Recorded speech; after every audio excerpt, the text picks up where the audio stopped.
So మన media వాళ్ళు, మన పాలిటీషియన్స్, మన వాళ్ళు అందరూ ఏమనుకుంటారంటే ఇండియన్ టార్గెట్ చేస్తున్నాడా అని ఒక క్వశ్చన్.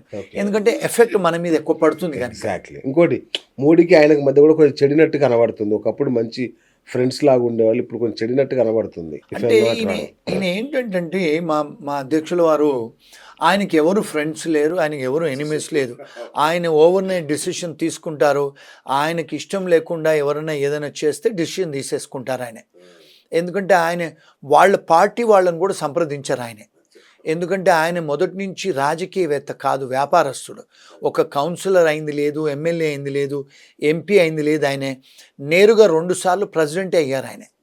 మరి ఆ మెచ్యూరిటీ, ఆ బిజినెస్ మ్యాను, ఆయన richest man in the world కదా, ఆయనకు ఆయన లెవెల్లోనే చేస్తారు. సో రాజకీయ పరంగా అడ్వైజులు తీసుకొని ఆయన దగ్గర ఎవరైతే అడ్వైస్ తీసుకొని డెసిషన్ తీసుకోరు వారు. సార్ ఇప్పుడు ఫెడరల్ కోర్ట్స్లలో చాలా వాటిల్లో కేసులు పడ్డాయి కదా ఈ $1,00,000 ఇష్యూ మీద. మరి తాత్కాలికంగా స్టే ఏమన్నా వచ్చే ఛాన్స్ ఉందా సార్? టెంపరీ స్టే ఏమన్నా ఛాన్స్ ఉందా? అంటే ఎంత బలంగా ఉంది? అందరు వెయిట్ చేస్తున్నారు దానికోసం. డెఫినెట్గా వస్తుందండి. అంటే నా వ్యూ అది. ఎందుకంటే ఈ ఫ్యాక్టర్స్ జడ్జెస్ అన్ని చూస్తారు. అంటే రాజ్యాంగ పరంగా చేస్తున్నారా. రెండోది ఏంటంటే కొన్ని ఏవైతే వారు డెసిషన్స్ తీసుకుంటున్నారో, ఇప్పుడు ఈ ప్రొక్లమేషన్ అది కూడా ఫీజు ఇంక్రీజ్ చేయాల్సింది, అవన్నీ కూడా 2 హౌజెస్లలో అంటే సెనేట్లోను కాంగ్రెస్లో అది ఆమోదం పొందిన తర్వాతనే డెసిషన్స్ తీసుకోవాలి వారు. కానీ వారు ఏం చేస్తున్నారు, ఆ 2 అంటే మన దగ్గర ఇక్కడ ఎట్లయితే లోక్సభ రాజ్యసభలో అంటే ఆమోదం పొందిన తర్వాత చెయ్యాలి కదా, వారు అలాంటి ఏం చేయకుండా చేస్తున్నారు కనుక ఏమంటారంటే అక్కడ విశ్లేషకులు ఏమంటారంటే ఇది చెల్లనేరదు. అంటే అక్కడ లీగల్ స్కాలర్స్ కూడా ఏమంటారంటే ఇది 2 అంటే అప్పర్ హౌస్, లోవర్ హౌస్, సెనేట్లోను కాంగ్రెస్లో ఆమోదం పొందిన తర్వాతనే వారు తీసుకోవాలి. చాలా మటుకు వారు డిసిషన్స్ ఏదైతే తీసుకుంటున్నారో అందులో ఆమోదం పొందకుండానే తీసుకుంటున్నారు కనుక చెల్లనేరదని కొంత విశ్లేషణ. ఎందుకంటే గూగుల్, మైక్రోసాఫ్ట్ లాంటివి అనుకోండి, $1,00,000 కట్టి తెచ్చుకుంటారు వాళ్ళ ఎంప్లాయీస్ని, ఎంతమంది అంటే తెచ్చుకుంటారు. కానీ స్టార్టప్ కంపెనీల పరిస్థితి ఏంటి? అదేనండి, ఇప్పుడు దాన్ని డిస్క్రిమినేషన్ ఎఫెక్ట్ కదా. ఇప్పుడు మీరు పెద్ద కంపెనీస్కు మీరు ఫేవరెటిజమే కదా. ఇండైరెక్ట్లీ డబ్బున్న వాళ్ళే తెచ్చుకోవాలి, పెద్ద కంపెనీసే తెచ్చుకోవాలంటే మీరు ఫేవరెటిజమే కదా పెద్ద కంపెనీస్కు. మరి పెద్ద కంపెనీస్కు మీరు ఫేవరెటిజం చేస్తున్నారంటే మీరు బయాస్, ప్రెజుడిసే కదా చిన్న కంపెనీల మీద. అంటే ప్రెజుడిస్ అంటే మీరు పక్షపాతం చూపిస్తున్నట్టే కదా. ఎప్పుడైతే ఏ డిసిషన్ అయినా, ఏ డిసిషన్ ఎవరు తీసుకున్నా పక్షపాతంగా ఉంటే అది అమెరికన్ రాజ్యాంగం ప్రకారం చెల్లనేరదండి. సో అందుకనే ఇవి చెల్లనేరవు. అంటే నా లీగల్ అనాలిసిస్, ఎందుకంటే నేను కూడా అమెరికాలో చదువుకున్నాను కనుక లా చెప్పగలను. అక్కడే ఉంటున్నారుగా మీరు. అమెరికాలో ఇప్పుడు మీరు ఏం చేస్తుంటారు సార్ ఎగ్జాక్ట్లీ? అంటే మన వాళ్ళకి ఉపయోగపడే ఇన్ఫర్మేషన్ అంటే నార్మల్గానండి, నా అనుభవము, నేను ఇండియాలో లా చదువుకున్నాను, ఇక్కడ కూడా ప్రాక్టీస్ చేస్తాను. లండన్లో లా చదువుకున్నాను, అక్కడ ప్రాక్టీస్ చేస్తాను. ఆస్ట్రేలియా కూడా లా చదువుకున్నాను, అమెరికాలో కూడా లా చదువుకున్నాను. మళ్ళీ పిహెచ్డి ఉంది ఆర్టిఫిషియల్ ఇంటెలిజెన్స్లో.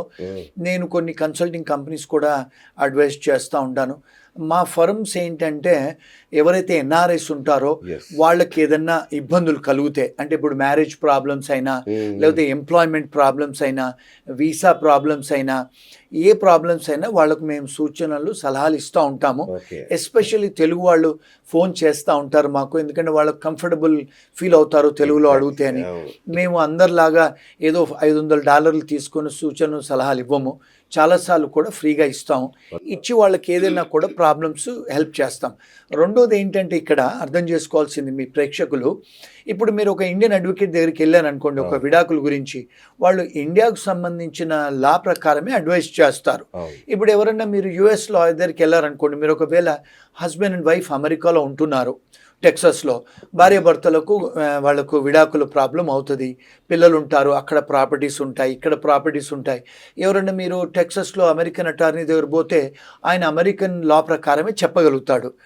మరి ఒకవేళ వీళ్లకు ఇండియాలో పెళ్లి చేసుకొని హిందూ ధర్మం ప్రకారం అక్కడికి వచ్చి విడాకులు తీసుకోవాలనుకుంటే మరి అక్కడ ఒక బిడ్డ పుడుతుంది, ఇక్కడ ఒక ఇండియాలో బిడ్డ పుడుతుంది, ఇక్కడ ప్రాపర్టీస్ ఉంటాయి, అక్కడ ప్రాపర్టీస్ ఉంటాయి.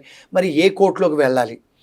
ఏ న్యాయశాస్త్రం అప్లికబుల్ చేయాలి, ఇవన్నీ కూడా కాంప్లెక్స్ ఇష్యూస్ అండి. చాలా ఇవన్నీ కూడా మేము అడ్వైస్ చేస్తాం, ఎందుకంటే నాకున్న 4-5 దేశాల్లో లా చదువుకున్నాను కనుక అడ్వైస్ చేసి హ్యాండిల్ చేయగలుగుతాం.